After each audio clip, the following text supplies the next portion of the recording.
Hi guys, welcome to Counterpoints. My name's Connor. I'm a science fiction, politics, and philosophy nerd, Marine Corps and law enforcement veteran, and I would argue a real Republican or classical Republican, meaning that I have Republican values from about a decade ago, which kind of makes me politically homeless right now.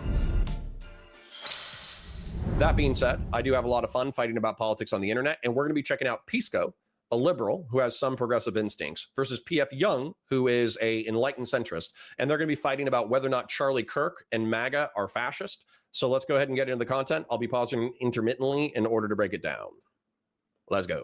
Okay, let's talk about fascism and the accusations of fascism, because I'm doing a video called "Nobody Loves Fascism More Than I Do," in classic me titling my videos. I'm gonna do 1.15 just because of the vibes. You shouldn't notice it after a little bit. Fashion. What does fascist mean, Pisco? Define fascist. Uh-oh, I'm gonna get triggered already. So I see fascism as an ideology, a political ideology, first and foremost. So it's a set of political ideas that, and there's an archetype here, where the archetype is Mussolini's fascist state. And just like any category, it's levels of proximity, degrees of proximity close to that archetype being Mussolini's fascist state. And those, it's a cluster concept, and those clusters include ultranationalism, high degrees of ultranationalism, high degrees of reactionary right-wing political ideology, authoritarianism. So this is the notion that there are no checks on the leader's power, mythology, and mythologizing. So basically, either. No, we're going down to Umberto Eco's 14 points without actually doing the 14 points. This is like worse. Or a racial historical myth making. In the case of the Nazis, it's this Aryan racial hierarchy. In the case of Mussolini, maybe Rome, right? This glorious past to go back to. Where conspiracy is at the center of that political ideology as well. And no, Pisco, already. Jesus Christ. Where's my political corporatist dick drawing? God, dude, this is so annoying. I'm so sick of this. Okay, chat. I know that my chat has 3,000 IQ, so I already know that you know this, okay? However, I have to do this for any new person, okay? No, it's not complicated, all right? It's political any definition should be like 2 to 3 sentences, and then if somebody needs clarifications on the words that you ask about, then that's fine. It's political corporatism and flexible authoritarianism, okay? Political corporatism barely has anything to do with economics, all right? It has to do with conceptualizing the nation state as a corporative body, all right? Analogizing the state to a corporative body. And as an example, the government is the brain, the economy is the heart, the white blood cell is law enforcement, hospice, asylums, political, public hospitals. They're the intestines that help you process poison and trash. Culture are the bones that hold up the thing, and then the skin is the military, the defense against the outside, okay? And then training, education, and academia in my political corporative model. Not every political corporatist is going to agree with my model, but I would say training, education, and academia are the testes. It's the things that generates the things that propagate society.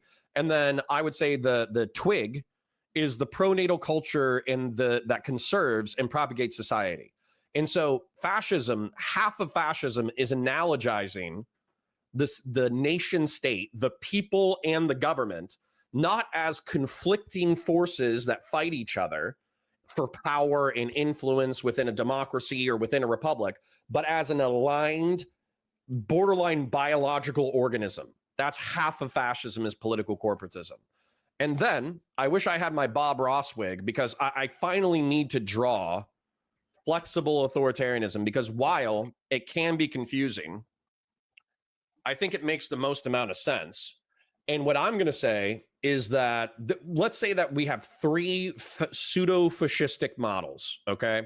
We'll go with, no one's going to argue that Hitler's Germany wasn't fascist. Nobody's going to argue that Italy wasn't fascist. And then people are arguing whether or not America is fascist. So I'll use those 3 as current examples. So let's go ahead and title these Germany, Italy, and America.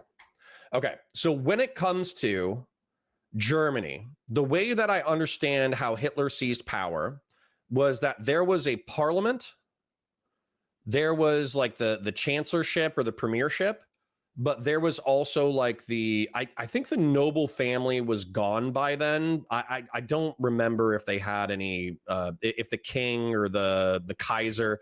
I think the Kaiser was gone, but I just kind of want to show you what that is.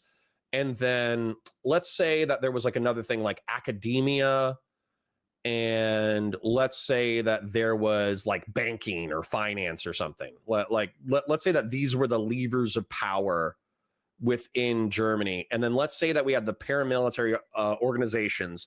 Let's say that there were like left-wing paramilitary organizations, and let's say that there were right-wing paramilitary organizations, and let's say that there was the people. Okay, and that's the organizing structure of Hitler's Germany. And then when it comes to Italy, again, I don't know if they had a prime ministership or a premiership or whatever. I don't know what their representative body was, but I do remember for a fact that they also had the king, the monarchy, and they also had the church. And, I should draw the church up here as well. The church. And then let's just say that we had left-wing paramilitaries, right-wing paramilitaries, and let's say that we had the people. Okay. And then let's say that we have the United States. We have the people. Let's say we have right-wing paramilitaries and left-wing paramilitaries, funnily enough.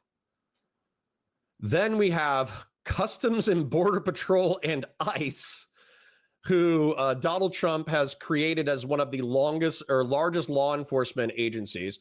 Then we have the military. Then we have the representatives. Then we have the judiciary. Then we have the presidency. Okay. Now, I should label these, and I will, but for the sake of just getting the drawing done, I want you to understand something about flexible authoritarianism. Okay. The fascist who starts as a pleb, a fascist who's down here, let's say this horizontal line is a fascist. Okay. He doesn't care about how he seizes power. He only cares about seizing power and maintaining power. So Hitler's rise to power was he started in the population, espousing to the population. He formed right-wing military or paramilitaries who helped them seize more power. He got an elected office in order to become like the chancellor or some shit of the representative body. I don't know the exact story. And then he became the chancellor, and then he abolished other forms of power. So he actually turned around, seized power as chancellor, and then he became the supreme head of the society, and everyone had to defer to Hitler. This was Hitler's flexible authoritarian rise to power. He didn't care about the Republican requirements of the parliament. He didn't care about how he seized power within right-wing paramilitaries. He didn't care that he was dispossessing other people within the population of Germany of their rights and duties. He only cared about seizing and maintaining power. And then same thing with Benito Mussolini. Benito Mussolini created right-wing paramilitaries and became a part of the right-wing paramilitaries. Then I almost guarantee you that he got into elected governance. I would have to take a look at his actual political history to confirm that, but I'm pretty sure he got into it. Then I think he got into whatever the highest level of like representative, like presidentship or premiership or whatever. Again, like my Italian history is rough, but instead of, he knew that the monarchy was so important to Italian society, and he knew that the church was so important to Italian society, that rather than elevating himself to a position of power above the church and above the monarchy, he brokered power deals with the church and the monarchy that as long as they didn't challenge his authority, he would let them continue to operate without challenge from the secular government. And so that's where Hitler's material conditions were different than Benito Mussolini's. But what's true about both of these people is the fact that they seized power through whatever means was necessary and then maintained power through whatever possibility. Now, it's arguable that Donald Trump climbed up to the presidency by skipping all of these power structures, which is interesting. But then he's had his power checked by the judiciary, relatively speaking. He's had his power checked by the representative body, relatively speaking. He's had his power checked by the military, relatively speaking. But he's still funneled power back to Customs and Border Patrol, and he's funneled power back to right-wing paramilitaries like the Proud Boys, you know, stand back and stand by. And so as a result, the question is whether or not this rise of power and his attempt to buck the judicial system and buck the congressional system, buck the military, and then his consolidation of power within CBP and ICE and his consolidation of power with right-wing paramilitaries, whether or not these could be construed as fascistic moves. And my answer is 100% yes. So I'm going to save this for now without labeling it, but flexible authoritarianism is the other half of fascism. So sorry, Pisco's definition is long, drawn out, it's opaque, it doesn't make sense. And this definition of seizing power and not caring how you seize power, but then consolidating power as aggressively as possible, that's 50% of fascism. So I'll leave this here for now. I'll label it later. And ultimately, the exercise of military power domestically and abroad. So it's a political. And you're like, why are you taking such issue with Pisco's definition?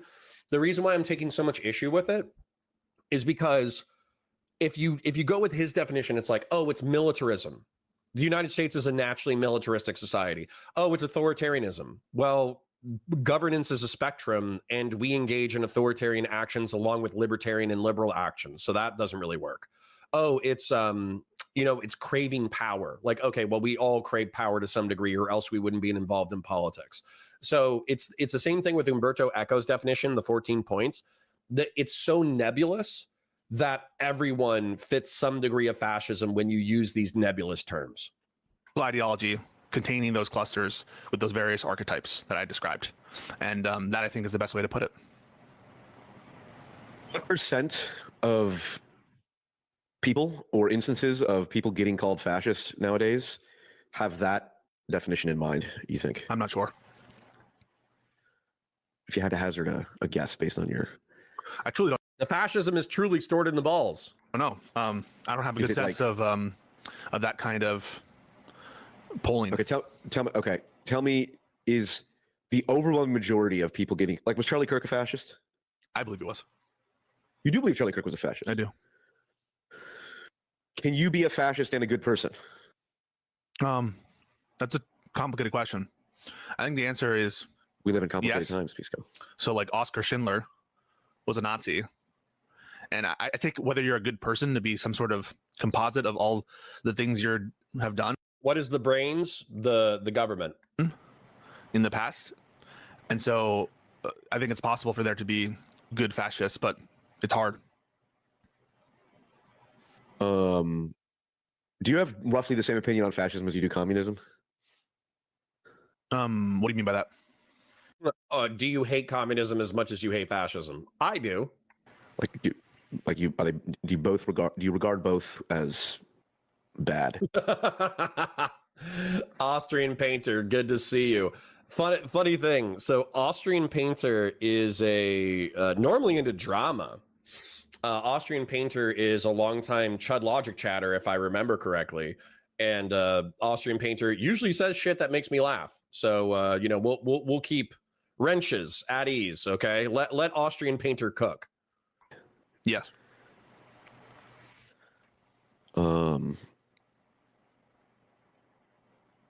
Interesting. All right, so Charlie Kirk's a fascist.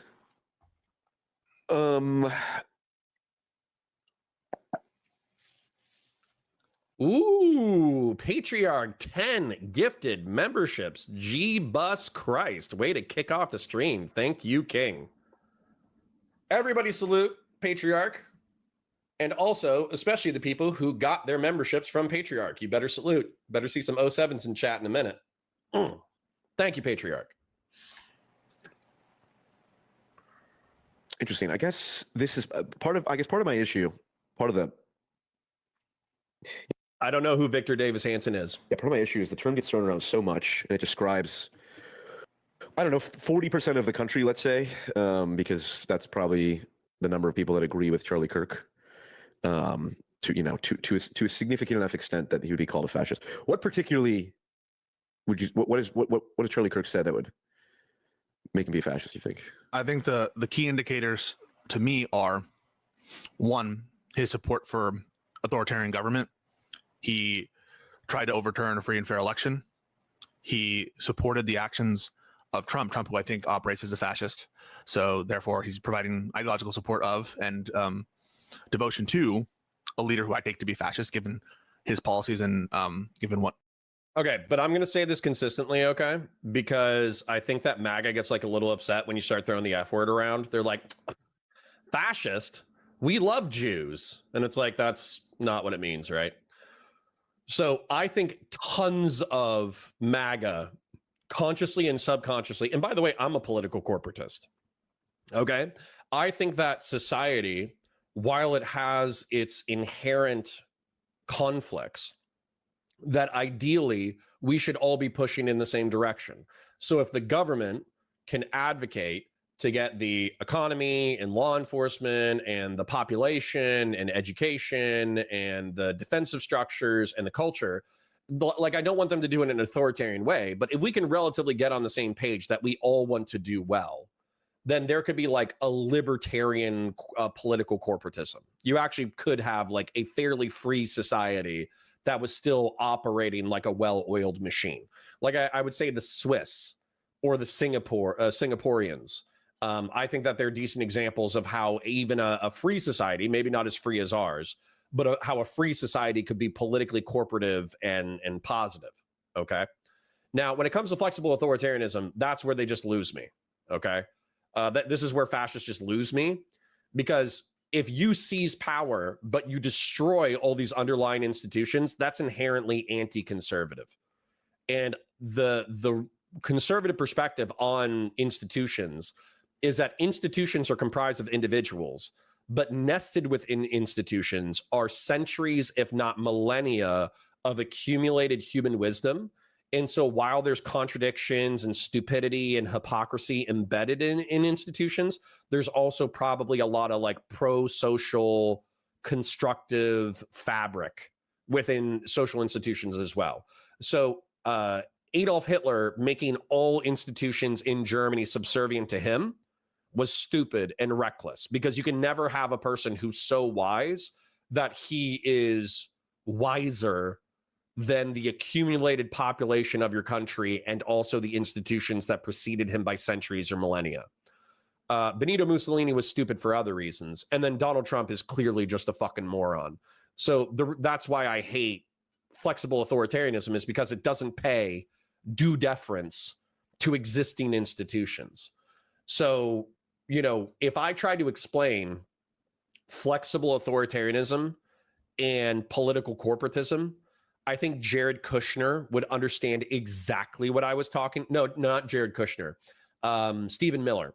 If I explained political corporatism and flexible authoritarianism, Stephen Miller would not only be like, oh, not only do I understand that, I believe that. I think Steve Bannon would also be like, not only do I understand that, I believe that. If I explained it to Donald Trump, I would expect him to get bored by the second sentence. And then he would be like, yeah, whatever, dude. And then he would just move on. So that's where I say Trump is a fascist or operates as a fascist, but I think he's genuinely too stupid to understand what fascism is.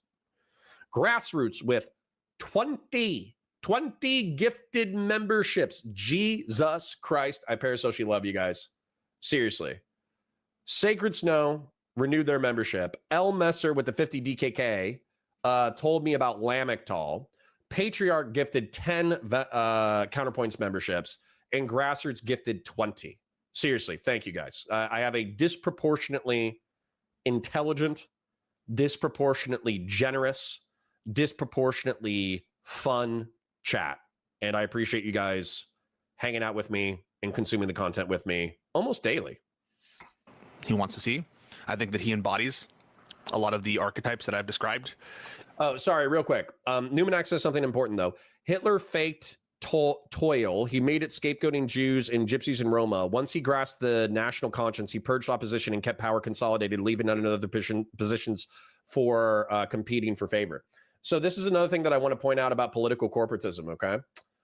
In reference to political corporatism, somebody said, where do black people fit into political corporatism? Black people, Jews, Roma, gypsies, any ethno-religious minorities that you want to get rid of, when you're a political corporatist and you're a flexible authoritarian, you analogize ethno-religious minorities that you don't like into parasites or virus or hostile bacteria. And so that's within that analogistic, that metaphorical framework. I don't know if analogistic is a word, but within that metaphorical framework, you can use the skin and the white blood cells to keep the virus and bacteria outside of your body. And you can use white blood cells to purge the virus and bacteria and parasites from your body in a metaphorical sense. And that's often why political corporatism is so dangerous, especially when it's used to racialize and castigate people from various ethno-religious backgrounds, is you can justify mass murder very easily using political corporatism. I think it's a smart tool, but like any tool, it can be used for damage as much as it can be used to build. Including ultra-conservatism, ultra-nationalism, believing in some of this, conspiratorial myth-making that I talked about. And yeah, so I think that he aligns closely, not perfectly, no one's going to be perfect, with the kind of archetype that I've described. And can I push you a little bit? So my question for you is, do you agree that fascism is bad and communism is bad? Well, not if it... Is communism bad, yes or no? Well, hold on. CBP stands for protection, not patrol. I gotcha. Thank you. If we're defining... If Charlie Kirk is a fascist, then fascism is clearly not as bad as I would have thought. Well, I guess I'll just ask. Fascism, like... I'll ask the question clean. Is communism bad? Yes, by and large, I would say. Is fascism bad? Yes, by and large. Okay, but you're saying... But I strongly agree with... Well, but hold on, Pat, because, again... So, like, is Bernie Sanders a communist? I don't think so. Okay, but if someone said... I wonder if Ben Shapiro would say if Bernie Sanders is a communist. Probably. He's probably said something like that, right? We don't know. But I'm not sure. Sure. If I was talking to a conservative commentator and he said Bernie Sanders is an example of a communist, what about, hold on, Zoran Mondani, is he a communist? Yes. Unironically, he's a communist. Please don't sweep, Pisco. Please don't sweep. He's suggesting social democratic policies, but Zoran Mondani is a communist as of like 5 years ago. Not what I take to be communist, no. Dude, why did we have to sweep? Why did we have to sweep? Why did we have to sweep? We didn't need to sweep. Okay, I know for a fact there's people who call Zoran a communist. There are people, but I want to separate if there are people who call him that and whether I think they are. And so when you ask me, is communism back? Bud123 says, is Matt Walsh a theocratic fascist like his bio says? I would argue unironically. If you check his tweets right now, he is effectively calling for Trump to use military force and law enforcement force in order to implement his agenda against the courts of the United States. And you're like, hey, Connor, aren't you calling too many people fascist? Punish Dogbutt sent me a DM.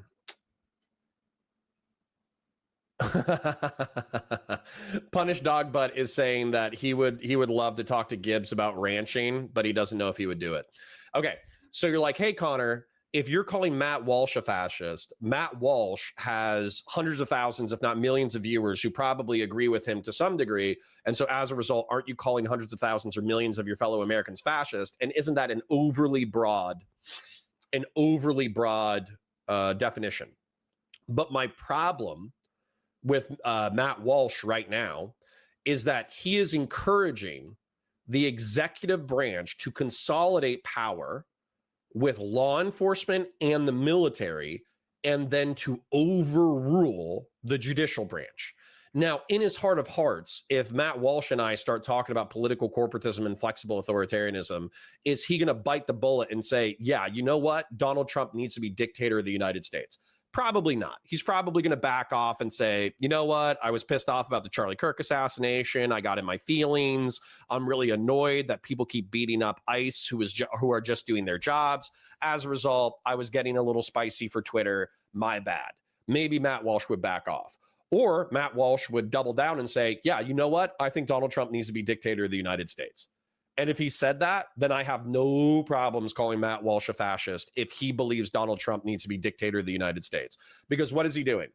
He's advocating for the political corporate of health, and he's using flexible authoritarianism in order to gain, seize, and maintain power. So, yeah, I would have no problems calling Matt Walsh a fascist in that case. At that, I have a notion of communism in my head, and I'm applying that. It's not necessarily. Yeah, so this is what I would precisely point to as the issue, is people get called fascist or communists across the board by different people. And all these Mr. Middleman says, will I be watching Hassan Piker versus Ross Douthat? Absolutely. words mean different things. And so... Did how I describe fascism ring true to you or not? Did it ring true to me? Or do you agree? So Is that what you understand a fascist to be, or something approaching that? Is Adolf Hitler would be a fascist, obviously. Yeah. The Nazis would be fascist ideology. Yes. Is there a reason you didn't want to answer my question? So I asked you a question about my definition I provided, which was, do you think that my definition aligns with what you take a fascist to be? Hold on. Simba, let me simplify it for you. I know you're responding to this explanation, but that felt longer, and I don't know if my understanding is better. I'm going to do some reading on this later. No, it's very simple. Let me pull up 2 drawings.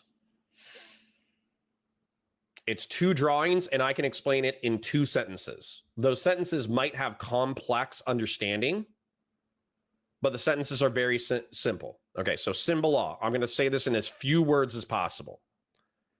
Half is political corporatism, which is analogizing the nation state to a human body. Core, body. That's half of fascism. The other half of fascism is flexible authoritarianism, which is gaining and seizing power however you can, and then maintaining power however you can. So that's like 2 sentences. So if you need to explore the nuances of those sentences, that's fine. But the actual definition is fascism is political corporatism and flexible authoritarianism. And I showed 2 pictures that I think explain those ideas relatively well. You can go through examples if you want, but I'm just curious. Is there a reason? We're in lawyer mode here. Basically, we're just talking. I know, but I'm curious if there's a reason you didn't answer it. What was the question? Is your description of fascism ring true? Yeah. Do you think that tracks your meaning of it? I'm not sure. I don't know. Because if we're going to use the same word to describe the political ideology of Hitler as Charlie Kirk, it makes the word so vague or it broadens the definition of the word so far beyond at least how I think many people see it. That it makes it difficult to like. I'm not sure if I track that, because would you agree that Kirk was an anti-communist? Yes. Surely you agree. Chase the Chase says, technically Charlie Kirk isn't a fascist. He might be acting fascistically, but he isn't in a position of power where he has demonstration or disregard for the rule of law. But Chase the Chase, I don't agree with that at all. Zoran Mandami is not the mayor of New York City yet, and yet I feel perfectly comfortable calling him a fascist, or not fascist, a communist, or at minimum a socialist. Okay, and the reason why is because I think that Zoran Mandami believes in Marxist philosophy, as shown in his social media, and that he believes that if we decommodified basic human needs, meaning food, water, and shelter, was free to the individuals, and if workers own the means of production, that's a definition of socialism in a Marxist sense, that he would view those as good things. So I think he's a socialist, even though he's not in a position of power. And then at the same time, because he identified as a communist just a few years ago, I think that he believes that a moneyless, stateless, classless society is the endpoint of humanity. That's the civilization that he would like to see eventually created into a human society. However, just because he's not in a position of power and just because he hasn't had the opportunity to implement his agenda, I wouldn't say, oh, well, he's not a communist because he hasn't achieved communism. That's obviously not true. Mao Zedong was a communist. He never achieved a moneyless, stateless society, stateless classless society. Who was it? Joseph Stalin was a communist. He never achieved a moneyless, stateless, classless society. Pol Pot was a communist. He never achieved a moneyless, stateless, classless society. So I don't agree with your analysis. That Hitler was an anti-communist? Yeah. Okay. I mean, does that broaden the term so much that we can't have an understanding of the term anti-communist just because two people who are very different? Anti-communists, to define yourself in opposition of something is much different than defining yourself as a single thing. Well, I'm just saying the mere fact that Charlie Kirk and Hitler are very different, and I agree, they're very different, doesn't mean that they're not both fascists, just any more than it means that they're not both anti-communist. Yeah, but the reason that people throw the words fascist around is because fascist means, like, if I were to say someone like Mehdi Hassan, like the Jubilee thing, you saw that, Yeah. right? The Mehdi Hassan Jubilee, right? The whole point was like,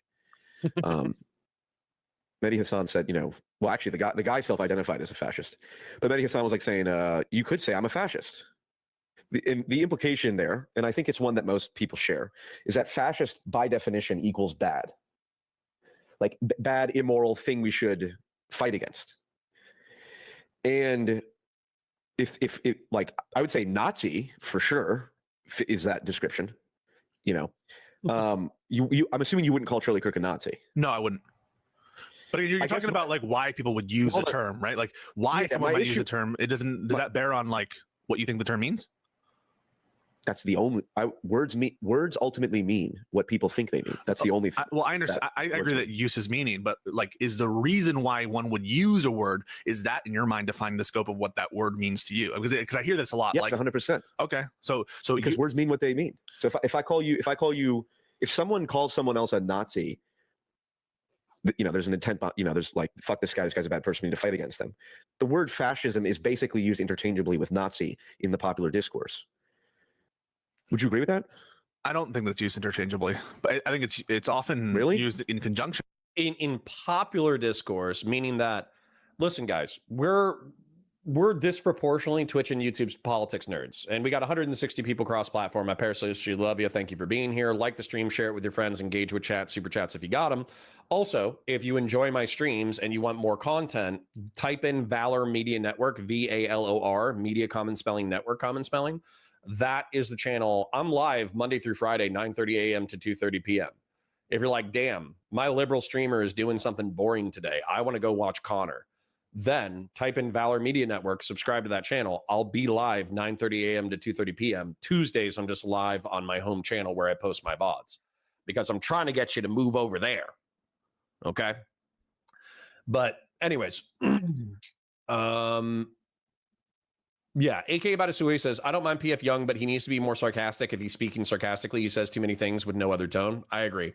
Calamay says, oh, we skipped Jung's intro here where he says he's on his research arc, and this is a facts and research conversation. Yeah, so like there's debating to win and there's debating to understand. So if PF Jung is debating to understand, then I understand like the angle that he's taken in this conversation. However, somebody was saying like they liked the 14 points or whatever. Listen, I'm just going to be real. 14 points is fucking trash. Okay? 14 points is trash. All right. Jettison the 14 points. But I don't think that they're used interchangeably. I think the average person, if someone is like, this person's a Nazi. Hi, North. Good to see you. The signal that they are receiving is essentially the same as if someone says this person's a Nazi. And the same with the term. Oh, sorry. And quick comment. Fascist and Nazi are used interchangeably in popular discourse. With Twitch and YouTube political autists, they're going to debate about what those individual terms mean. So I think PF Jung's right that in popular discourse they're used interchangeably. I think Pisco's right that in political circles they're not used interchangeably. Racist? Yeah. But you would never Generally. say, well, racist is the same as fascist and Nazi because they all are conjoined together in this list of explicatives. You know, like I don't take just because the word is being used Eli, if you want to write up some new songs, I'll be happy to use them. maybe to flatten conversation or being Sure. used as a pejorative. Like I think the word still has a meaning, Sure. and that You word could say dummy. Yeah, you could say asshole. Like, right. So was Hitler an asshole? Like, yes. So True. I want to be yes, I very agree. specific on this like little point that I'm Okay, making. go So ahead. this Sure, little sure, point sure. I'm making is why someone might invoke a word Yeah. doesn't necessarily dictate its use as in the sense of how it's understood. So I might be calling you a fascist for negative reasons or because I'm bad faith or whatever, but that doesn't necessarily mean that the term fascist is like ought to be defined some other way or ought to be narrowed beyond its like technical meaning or whatever it is that you want to talk about. I think that in order to show that Kirk is or is not a fascist, it should start and end first with a semantic analysis of what you take fascist to mean and seeing if it applies to Charlie Kirk. But it seems like So hold on. Desolate Mirror makes a point that's parallel to what they're discussing. Some people blindly walk into fascism swamp, and before they know it, they're up to their neck. Guys, you have to understand this. All right. The fascists believe that everybody is a closet fascist. That's what's so interesting when you talk to a fascist like Cultured Thug or Keith Woods or Nick Fuentes or whatever. They think that you guys are all secretly like them. Okay? You're just too ashamed of your desire for power to admit that you truly crave power. All right? Because if you say to the average American, hey, don't you want our military to be strong to defend against foreign threats? Almost every single American is going to say yes. When you say, oh, do you think that we should have strong social welfare systems with hospice asylums and public hospitals to deal with people who are having mental issues? 90% of people, 80% of people are going to say yes. When you say, hey, do you think the economy should not work well just for the people? Like imagine an economy as a cardiovascular system. What's interesting about capitalism is capitalists will often argue that as long as you have a strong heart, meaning that all the money gets pooled in the center, but then you have a strong and a good economy. And if there's like peripheries that are not taken care of financially, then fuck them, they deserve to die. But in the political corporatist model, you could say like, hey, don't you think that there's a lot of wealth concentrated in the most powerful people in the United States economically, and we should redistribute some of that wealth to the least amongst us? Well, from a political corporative model, that's effectively arguing for good blood flow. So most people are subconsciously or consciously politically corporatist. Okay. So they're halfway there. Now, the difficult selling point is the flexible authoritarianism, because what you have to do is you have to convince the population that you are so uniquely capable of understanding, diagnosing, and fixing the country's problems that you alone deserve power over all institutions in society. And that's what Hitler did. And that's what Mussolini did. And that's how Trump seized power. That's why when Charlie Kirk simps for Trump seizing power, despite knowing the fact that he did the fake elector scheme in order to try to overthrow the republic, despite knowing the fact that he got like a 5 out of 9 judiciary who seems hesitant to check his power, despite knowing the fact that Trump is trying to consolidate power in the military, in law enforcement, and with right-wing militaries. Even if Charlie Kirk doesn't understand fascism, he's acting to support it. And what I would say is the vast majority of people who support fascist regimes don't even understand what fascism is. They don't even understand what's going on. They just want good things. And they want the person at the top to do good things that help them out. But that means that they're stupid and politically naive and that they don't care about how power is used or abused. That's how you have a cult around Trump right now, where Donald Trump yesterday, Donald Trump said, oh, maybe, I'll have to take a look at Ghislaine Maxwell's case to see whether or not I can pardon her. He said that shit. Any social conservative worth their salt would be like, damn, Donald Trump definitely raped some 14 to 17-year-old girls in the 80s and 90s and thousands. That's crazy. He's sweeping for a pedophile sex trafficker. That's crazy. Anybody who's not sipping the Kool-Aid would say that. But so many people are sipping the Kool-Aid because Donald Trump has convinced them. Put Donald Trump in power. He'll cut through the judiciary. He'll cut through the Congress. He'll cut through the military. He'll cut through law enforcement. And he will make America great again. They sincerely believe that. So any challenge to Donald Trump's power is an attempt to attack the very health of the nation. They're fascist and they don't even know it.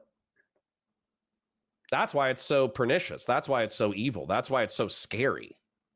What we're doing here is having some theory of words that is like, well, the word fascism shouldn't include Charlie Kirk, because if it did include Charlie Kirk, it would be too broad. And I just like, you can have that kind of prescriptive view about what words should mean. I just don't share that intuition. Would I vote Republican for mayor if NYC, if the Democrat was Zoran Mandami? Yeah, absolutely. It's fair. That's why we're discussing this. My concern, I was thinking about what the thesis for the video would be of like, why do I even care about this, talking about like fascism and all that? It's such a internet fraught thing. And the reason is because we're at a point now where. God damn it, guys. I'm right. You're wrong. Jack Darko says, stealing from Griffin, I do like palingenetic ultranationalism definition, even more shorter than yours. Yeah, but that's bullshit. Most nations have a palingenetic narrative, okay? Palingenetic, for those of you who don't know, paleo, ancient, genetic, generate, okay? So back in the day, things used to be good. We need to return to the good stuff. That's palingenetic. There's plenty of people who do that narrative, okay? And then ultranationalist is its own thing. Like there are fascist societies that are ultranationalist. Or excuse me, there are non-fascist societies that are ultranationalist. I would even argue that I'm like a aggressive American nationalist. And some people might call me an ultranationalist. So, no. Griffin's wrong too. Griffin can eat a bowl of dicks. Terms like fascism are thrown around so loosely and so often by people. I mean, the majority of people who are participating in the political discourse probably don't even know who Giovanni Gentile is. They probably barely know who Mussolini is. I mean, they know who. True. They know who Mussolini is, but they don't, know any of the history of fascism or whatever. And so, like, the problem is, I agree, and in some sense, I'm more interested in the. Let's talk about fascism as like the Italian concept, for example, how it differed from the Nazi concept, because it's actually kind of. Gen X says, I think we should decommodify basic human needs. Am I a communist? No, but you could be half of a socialist. Do you think workers should own the means of production? Because if you do, then you're a socialist. Insane, based on some of the research I've done, the degree to which the Italian fascism just straight up was at 100% odds with the Nazi biological racism, they called it. And there were many Italian fascist Jews. Although over time, Mussolini borrowed from Hitler, and of course, he got a little borrowed by Hitler. Yeah. And this is why my definition works, because it doesn't matter how they seize power. They only cared that they seized power. And then he started to implement Nuremberg style laws and, kicking out Jews. I think he sent a bunch of Jews to camps as well. So I agree with.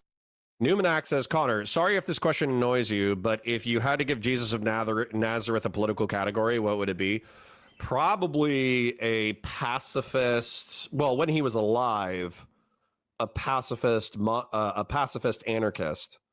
But, after death, he promised to be the king of kings. So I would say a theocratic monarch. So in life, pacifist anarchist. In death, theocratic monarch. Do that at its base. Go for it.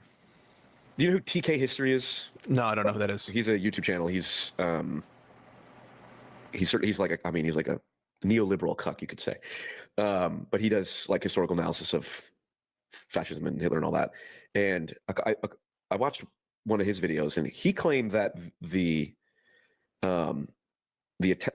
number, I think that like the number of Jews that were killed in Italy or even handed over were basically zero, even when they were allied with Hitler. That's fact.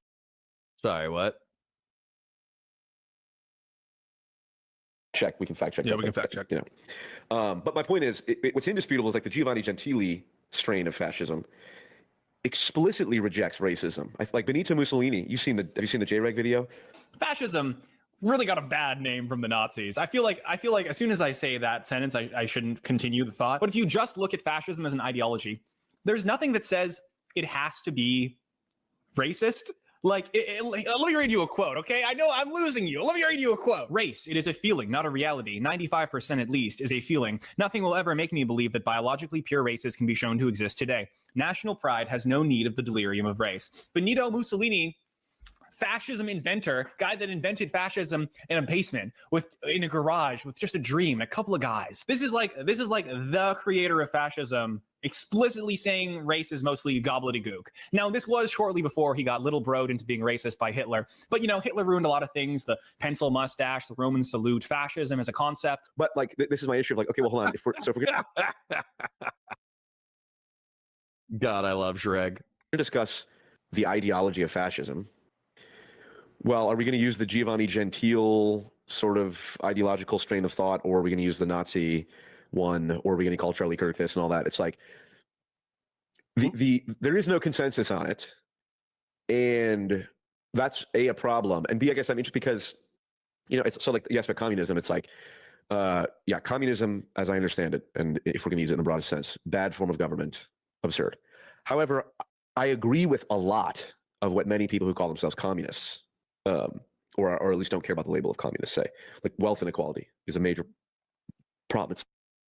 Gilroy VFX says, Connor, would you say that it's a fair comparison to say that communism employed by all those people that you listed was bad because they didn't achieve that utopia? No, it was bad because they were murderous fucks. That's why it was bad. It's because they were murderous pieces of shit. That's why it was bad.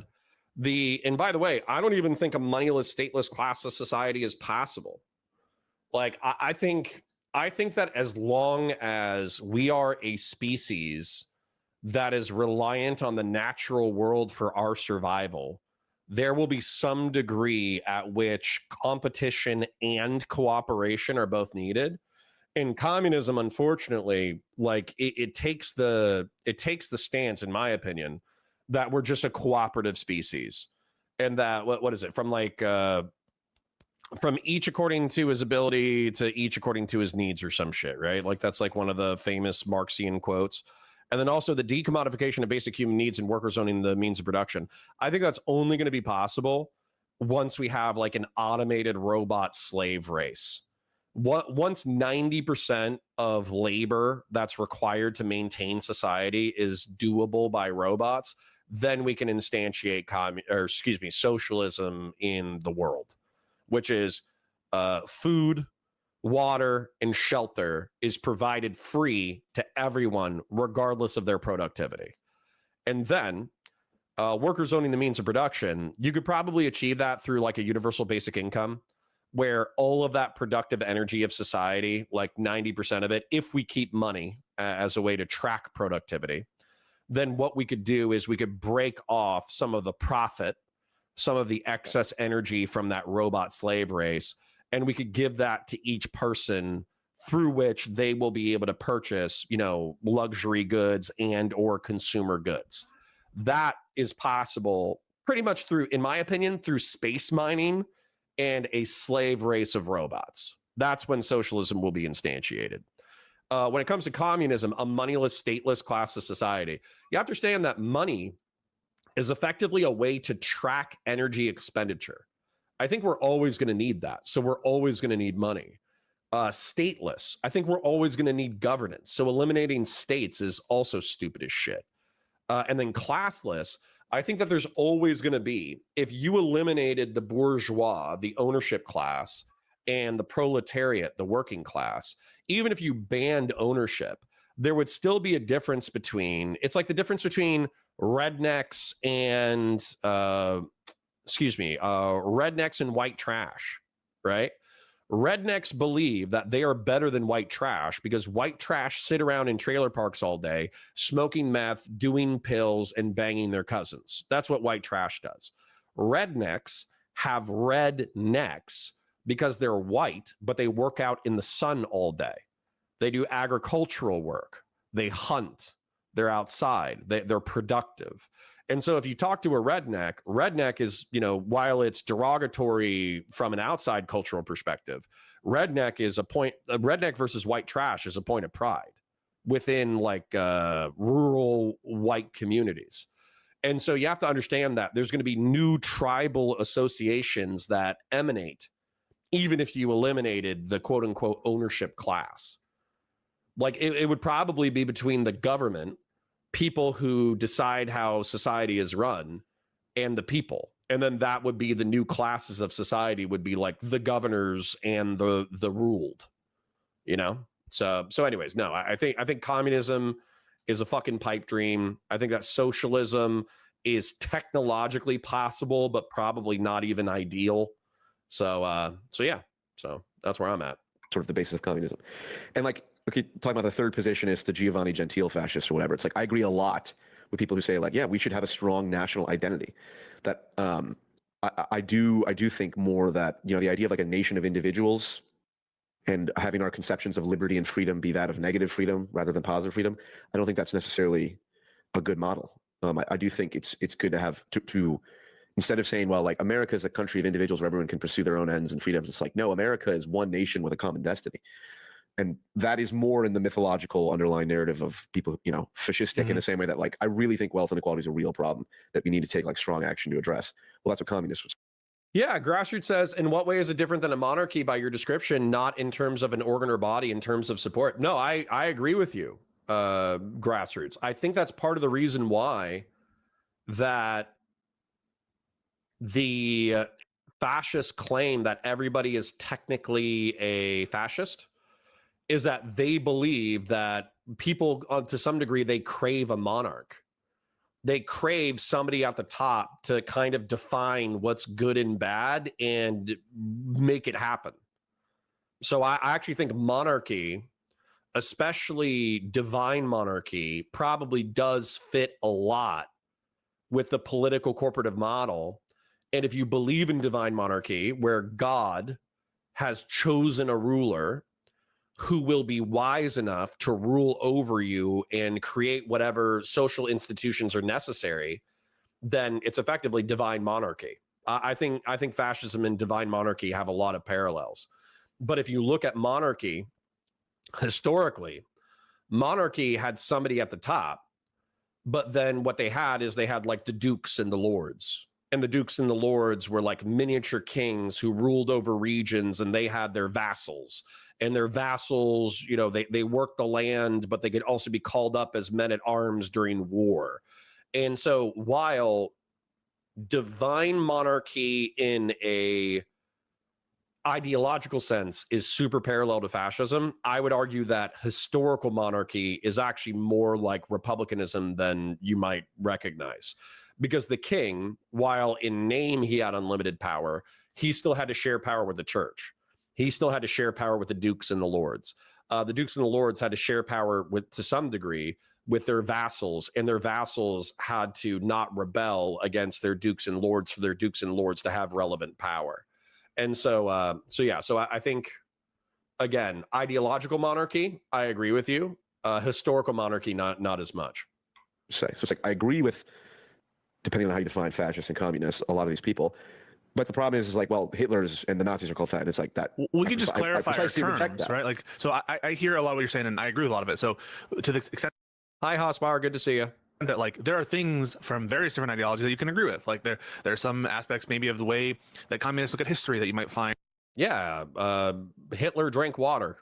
And it's informative. There are some aspects of public work projects that you might find even like Nazis had a good idea on public work projects, or that communists had great ideas when it came to this or that. So I agree that just incorporating some like good ideas from otherwise bad ideologies doesn't make you the thing itself. And I agree that like there are different strains of thought about what these terms mean, different proffered definitions, but you and I, we can just clarify what we mean by the term.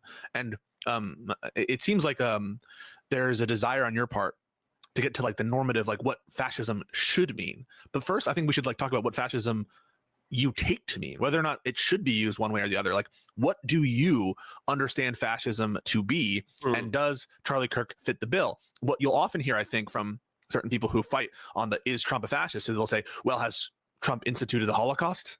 Well, has Trump totally ended democracy yet? or has Trump made any effort to throw people into camps, at least or denaturalize people? It's funny because now he is trying to do denaturalization, which was something that the Nazis did. But like they'll try to have this threshold of action that until Trump does a World War II style event, until Trump actually puts Jews in ovens, he's not a fascist. And that is just collapsing on itself. Yeah, I'm assuming that you don't take one of those preposterous views. And so we can just work with whatever your notion of fascism is. And if the conclusion on your notion of what fascism is that Charlie Kirk is a fascist, then like, I'm sorry, that's just your meaning of the term fascist would include Charlie Kirk, but like, let's work with it. Let's see. So what do you hold on. Well, because the reason I've come here is because my primary concern is with how most people use the term, right? We're in a meme war. We're in an ideological civil war, and it is made up of memes being spread around and people arguing over terms. And so the reason I am interested in this topic at all is precisely because I'm trying to gauge and understand and predict like how the language and the discourse is going to evolve and what the implications that will have for certain ideologies gaining influence over others. Like, for example, like the far right, new right, Nick Fuentes type, Curtis Yarvin, even though there's differences there and all that. Like I guess my working theory is that because fascism is being used in a very loose way. Wait, hang on a second. Not by specific individuals, but on the whole. I just want to say, like, there's one conversation of, is it being used in a loose way? That's a claim, right? And until, like, in order to make that claim, I'm just taking that for granted. I don't even want to argue with that about you because I'm observing the discourse for the audience. But understand, in order to make the claim that fascism, the word, is being used in a loose way, you would have to have a self-standing notion of fascism by which to compare and say, well, this is not in line with the. I disagree. How could you say that? I object. Yeah. I could just come up with I could just make up a word right now. Blork. Blork. And if Blork was used to describe such a broad array of things that had not enough commonality, then I wouldn't need to have a definition for the word Blork. I could just say the word Blork it doesn't signify anything of importance. So when you're saying, okay, so what about the term human? The term human can be applied to every human. Is that a term that is being used too loosely? No, because dogs are not human. Humans very clearly defined. Okay, dogs by things dogs are not fascists. Insects are not fascists. Rocks are not fascists. So it's not. That's where you're wrong, Pisco. Insects could arguably be fascist. They're political corporative. They advocate in the hive minds, the hive's benefit. Bees do so, ants do so. They're also kind of like a dictatorship, right? They're flexible authoritarians. Effectively, the queen, long live the queen, until the queen is no longer healthy. Then they murder the queen and they replace the queen. I know that's more monarchical than it is fascist, but not so fast. There are fascist parallels in nature. So not so fast there, Pisco. Dogs aren't fascist? Yeah, dogs aren't fascist. So do you understand what I'm saying? Like, actually, political corporatist, flexible authoritarians. I think that in a wolf pack, you could argue to some degree that they are monarchic or fascist. And then I think the fascist historical argument is that fascism is a natural state of rule. That like fascists don't view conflict. They don't view conflict negatively. If there's someone who is powerful enough to get ahead of an institution and then destroy that institution, then the destruction of that institution is in and of itself evidence that that institution was not necessary for society. That's why fascism is so fucking dangerous. In order to say something, German shepherds are a little. So loosely is a referential word. Loosely is with respect to something, right? It's loose with respect to its proper meaning. It's loose with respect to. I mean, used. All right, quick chill. We got 160 people hanging out. I parasocially love you. Thank you for being here. Like the stream. It's free. Share it with your friends. If you have a good time, hang out with us. Type in Valor Media Network into your search bar. Subscribe to that channel. I'll be live there tomorrow, 9:30 a.m. to 2:30 p.m. EST. Super chats if you got them. If you got money burning a hole in your pocket, then I appreciate money. Money helps make the world go around. And then memberships if you got them. We already have 4 people to thank who have been incredibly generous today. We have Sacred Snow becoming a new member. We have L Messer with 50 DKK. We have Patriarch gifting 10 memberships. And we have Grassroots Hegemon gifting 20 memberships. So again, they're carrying the channel. They're beautiful souls. I parasocially love them. However, if you got money burning a hole in your pocket, it's never required. It's always appreciated. In a way that is not productive or not useful. That's what I mean. I think that's a conversation that you're interested in. You're not actually interested in the conversation of, is Charlie Kirk a fascist? You're interested in the conversation of, should we call Charlie Kirk a fascist, Yeah, regardless of whether he is? Yeah. Oh, yeah. Hold on. No, not regardless of what. Hold on. I utterly, and you're lawyers, so this is the opposite of. We have completely different lenses here that we're looking at. Of like, I don't regard. Like I regard it as a. Sorry, can you just give me 1 second? I had just said, and I'm going to listen to what you just said. I just said the conversation you're interested in having. Sorry, that was gross. The conversation. And this is why you don't use the word you, okay, during debates. I'm probably guilty of this. I'll probably be guilty of this on Wednesday. But I find that in good conversations, if you say, you believe this, you believe that, you better be able to evidence that and have that be like the steel man of the other person's opinion, unless you're joking, unless you're memeing. I joke and I make up positions for people in order to make them look like dumbasses all the time. But mostly as a joke that they're in on, because I'm taking their argument and I'm extending it to an absurd level. However, I think that trying to mind read your opponent is just unproductive. I don't think it's good for conversations at all. That you're interested in having, I don't think is Charlie Kirk a fascist. It's regardless of whether or not, if Charlie Kirk is a fascist, should we call him that and should we use the term? Okay, AF Racing says, I think you're misunderstanding the 14 points to be a prescriptive and not descriptive. It's a list of commonalities between fascist regimes of history. Why would you discard that? Because people use it as like, oh, the United States does this, therefore it's fascist. Like whatever utility is associated with the 14 points is lost. Okay? It's lost. Matter of fact, I'll go ahead and demonstrate it to you. Excuse me.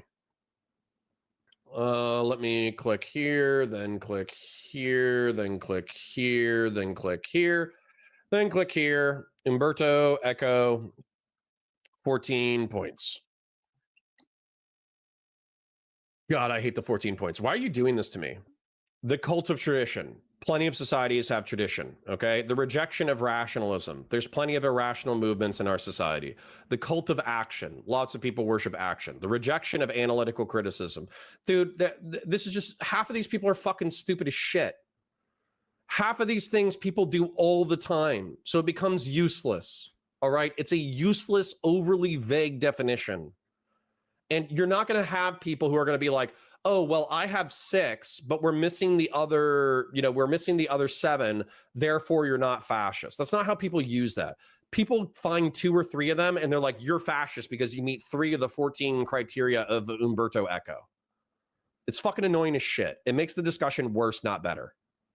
Term fascist, which is like a normative conversation as opposed to like a descriptive one, which is given a set meaning, is he this? So that's what I'm seeing as your interest has to do with like, what are the effects of calling these people fascists, regardless of whether the term, as properly understood, applies to them? No, because saying regardless of whether or not the term, I'm questioning the idea that the term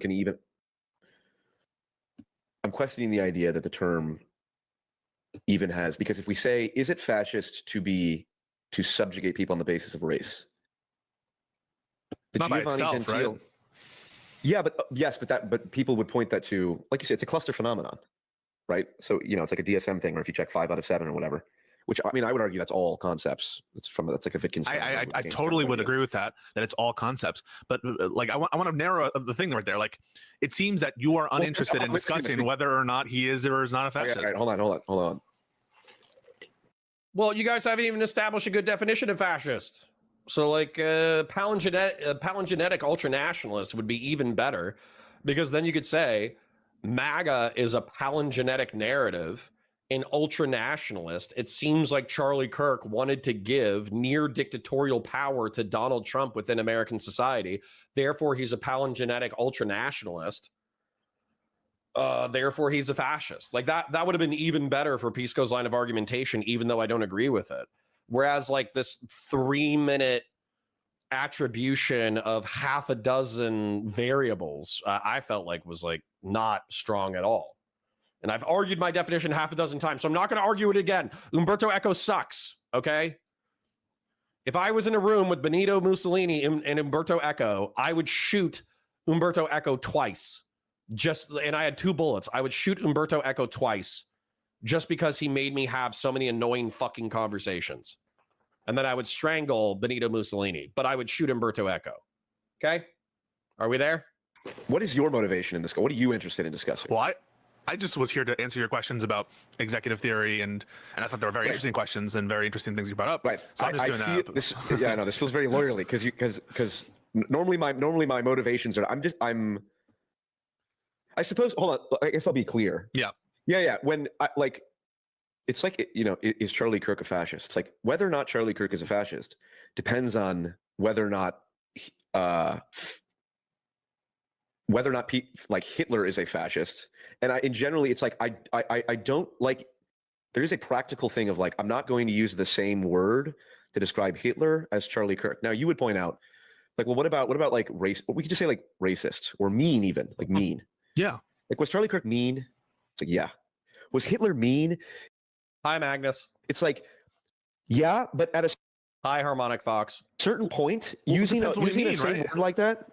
Yeah. Okay. Of Yeah, course. because think about this, my right? point. If you mean interpersonally mean, by all accounts, Charlie Kirk was nice as hell. That's what Well, no, but TYT okay, but he says. was mean to fine, but he was mean to. That's what I mean. So that's what I mean. Like, if it matters what you mean. Like, yeah. Adolf Hitler, he was someone who, on occasion, was very soft-spoken and apparently really loved his dog. Right? Was obsessed with his dog. So it depends what you mean by nice or mean in that sense. Like, it really, really does matter. Now, you could take the view as, Oh, yeah. Conservatism says fascism exists in the animal world 1000%. Primates will usurp fascist leaders if they are subjected to enough perceived injustice. And, of course, like chimpanzees are in a tribal group, right? They're and they advocate for the political corporative health, right? So they try to do every day. They wake up and they do what's good for the collective body of chimps. They get food. They take care of kids. They pick ticks out of each other's fur. And if a chimp doesn't participate in those pro-social behaviors, then they're typically exiled or beaten to death, right? So chimpanzees are politically corporative in that respect, even if they don't have a conception of politics. And then when you say fascism, flexibly authoritarianism, conservative liberalism is correct in bringing this up. So let's say that a very strong chimpanzee climbs the trunk. It might be gorillas, but either way. Let's say a really strong monkey climbs to the top of the social hierarchy, but he rules as a tyrant. And whatever he says goes. And he's not pro-social. And he beats the other chimps. And he kills the young. And he abuses the power with which he's been given.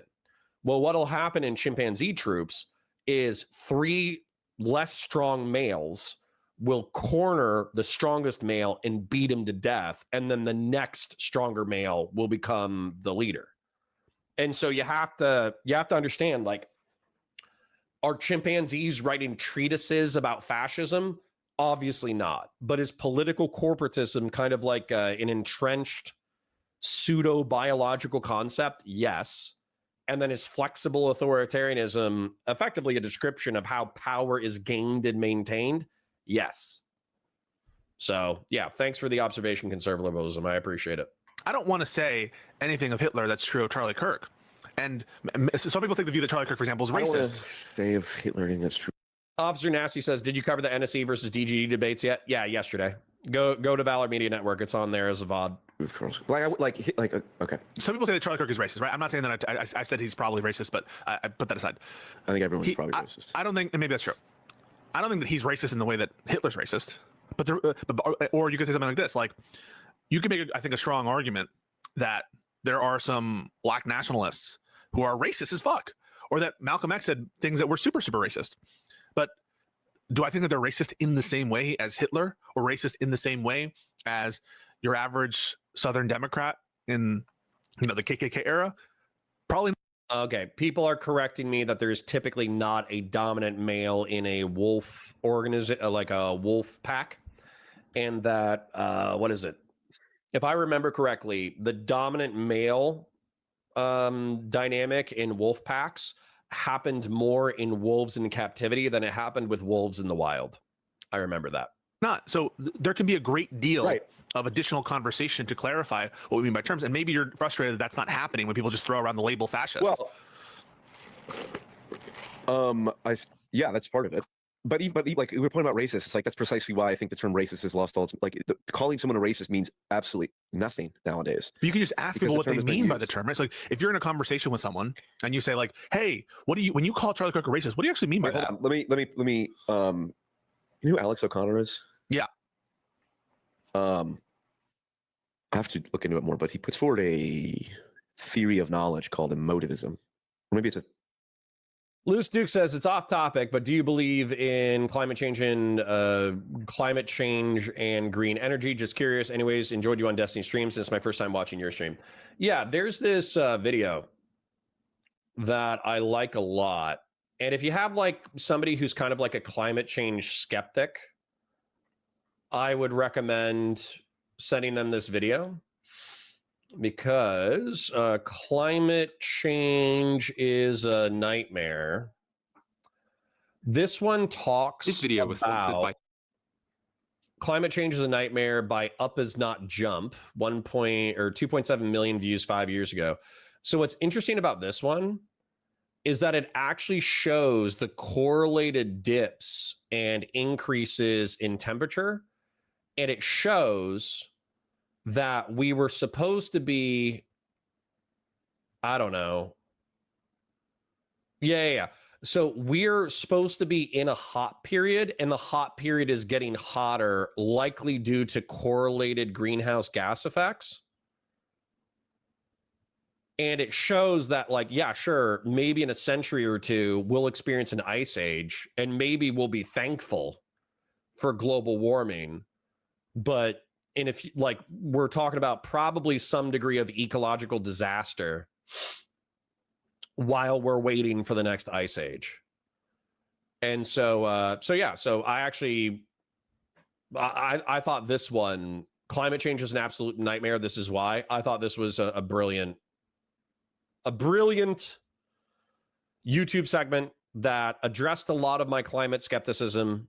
And all it really did was make me more pro-nuclear and more pro-electric. And I think that you could sell green technology to Americans if you coupled them with bikini-clad women, energy drinks, machine guns, and bald eagles. Because here's another thing. Sorry, I'm going on a brief rant. I might lose a couple of you, but that's okay. So here's something cool about the electric vehicles. Ford Lightning truck. What? Why did that happen? Ford Lightning truck 0 to 60. So, yeah.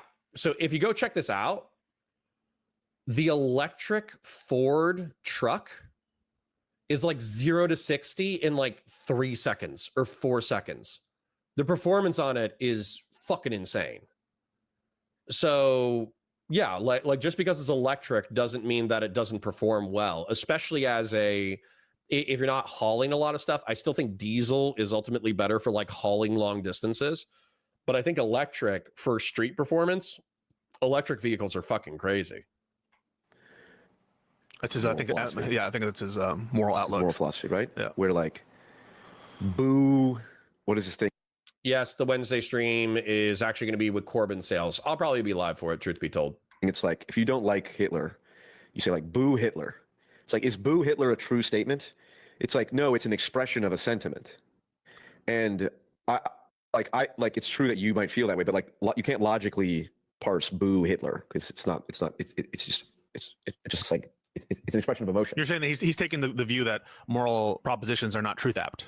Correct. And so I subscribe to the degree that I understand that aligns with my, sort of pragmatist view of language and morality. And so that's why I have an issue. You know what? Dr. Britt can eat a bowl of dicks too. And I haven't even read her 14 points. It's just like when people say someone's a fascist, they don't, the people who are calling Charlie Kirk a fascist, besides not you, the majority of the people, the majority of the discourse that is going on amongst the normies or the moderately politically engaged people. They are not calling people fascist because they meet a set of criteria. They literally mean. No, it's not Western hegemony enjoyer. Fascism is a collection of points that are found in other places. The term is necessarily vague. All ideology is vague. It's really fucking complicated. No, it's not. Monarchy, you have a king. Constitutional monarchy, you have a king restrained by a constitution. Theocracy, religion is the supreme law of the land. No, just because a concept is complex doesn't mean that you can't define its most essential attributes narrowly. So I reject the fact that all ideological definitions are vague.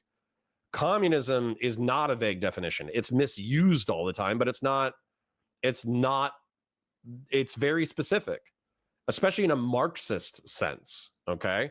So if you want to say socialism and you want to make an overly vague definition that includes non-Marxist socialism, it's the emancipation of the working class from the oppressions of capitalism.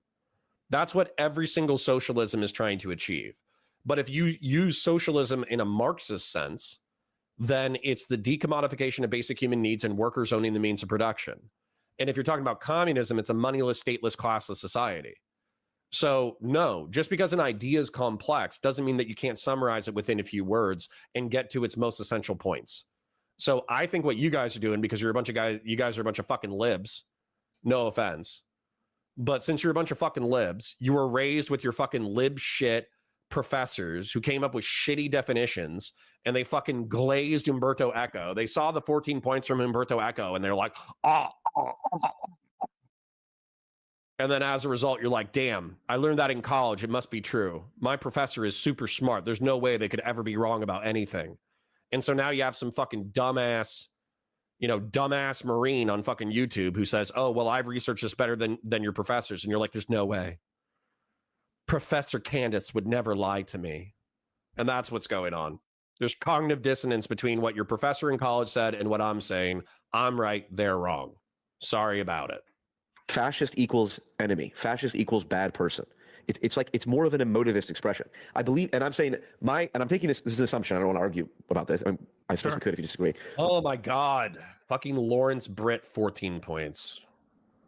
You guys, why don't you just tie me down and sandpaper my balls, okay? How about that? That would be more pleasant than this. 14 characteristics of fascism. The fact that it's 14 is already off-putting to me. Powerful and continuing nationalism. Cringe. The United States is powerful and continuing nationalism. Disdain for recognition of human rights. Okay, I can accept that one. Identification of enemies as scapegoats as a unifying cause. We did that during the War on Terror. Supremacy of the military. We did that during the War on Terror. Rampant sexism. That has nothing to do with fascism. That's fucking cringe as shit that this is even included. Political corporatism has nothing to fucking do with sexism. Controlled mass media. There's other places that have controlled mass media that aren't fascist. Obsession with national security. We're obsessed with national security. Religion and government are intertwined. That's true in plenty of societies that are not fascist. Corporate power is protected. That's true in plenty of places that aren't fascist. Labor power is suppressed. Fucking cringe. It has nothing to, oh my God. The Nazis would argue that they were balancing labor power and the power of corporations within Nazi Germany. Disdain for intellectuals and the arts. I think that that's true, but also I would argue that China became functionally fascist, and Nazis had high praise for the artists they liked.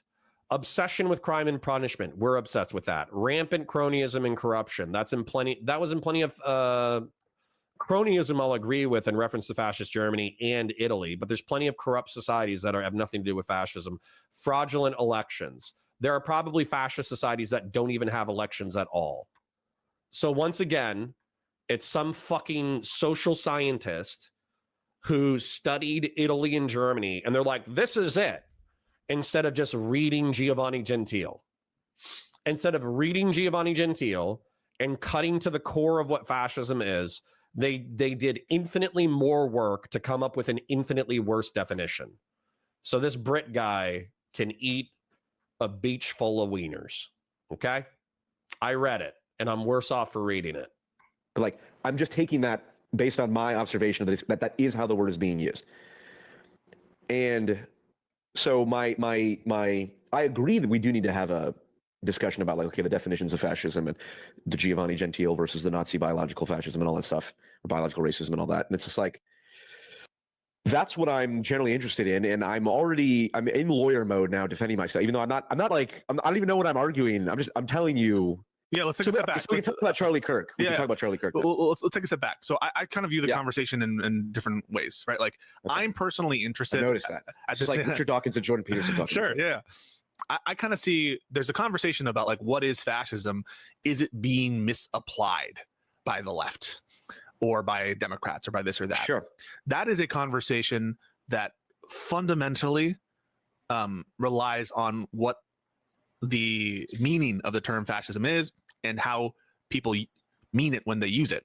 That's number one. Like, so the conversation about is the label being misapplied fundamentally relies on there being some cashing out of the meaning of the.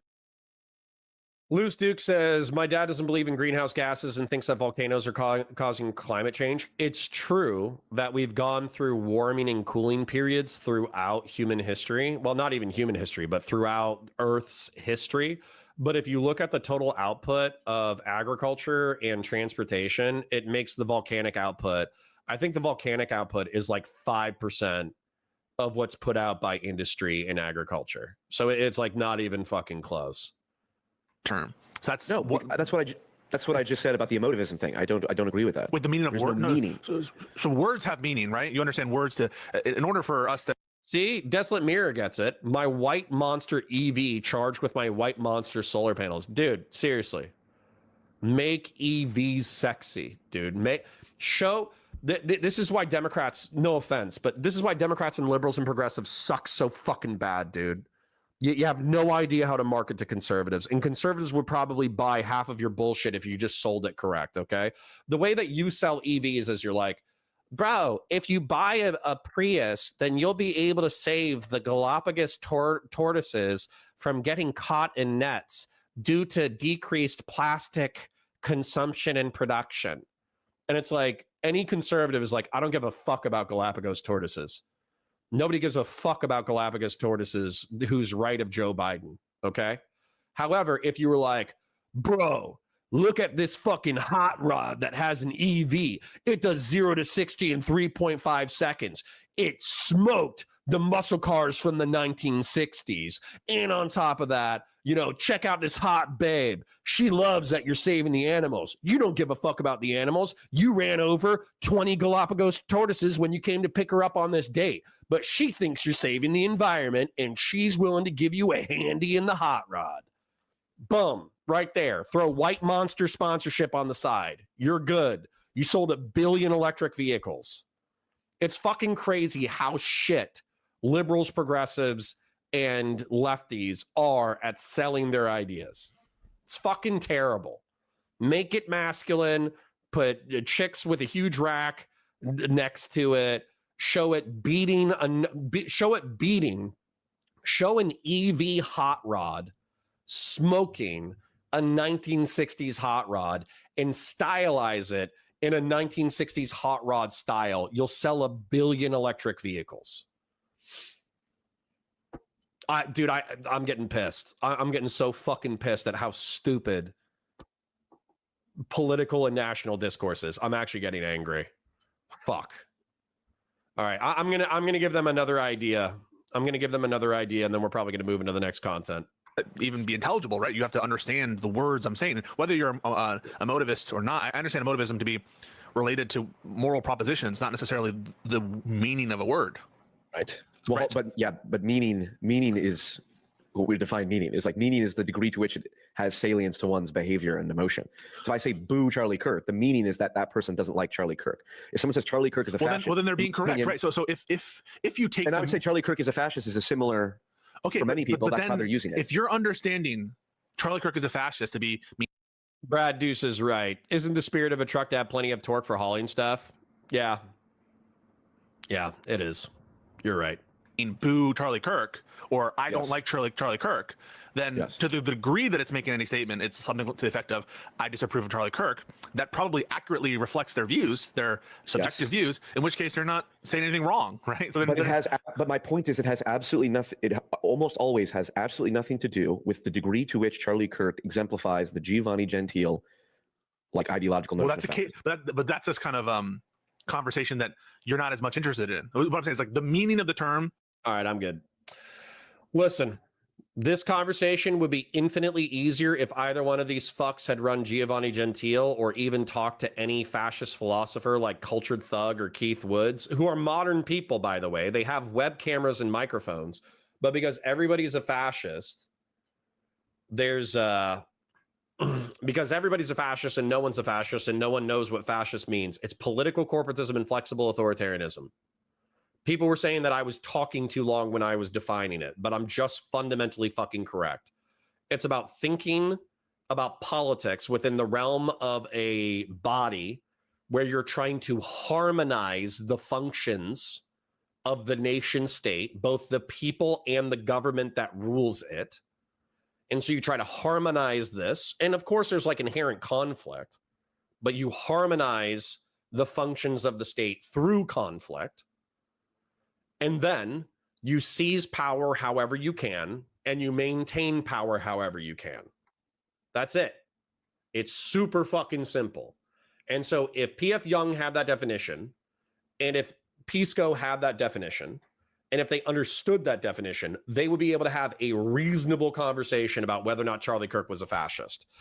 PF Jung would be able to say, well, realistically, Charlie Kirk paid a lot of lip service to the Constitution of the United States. Therefore, he wasn't technically fascist because he didn't want to abolish the Constitution.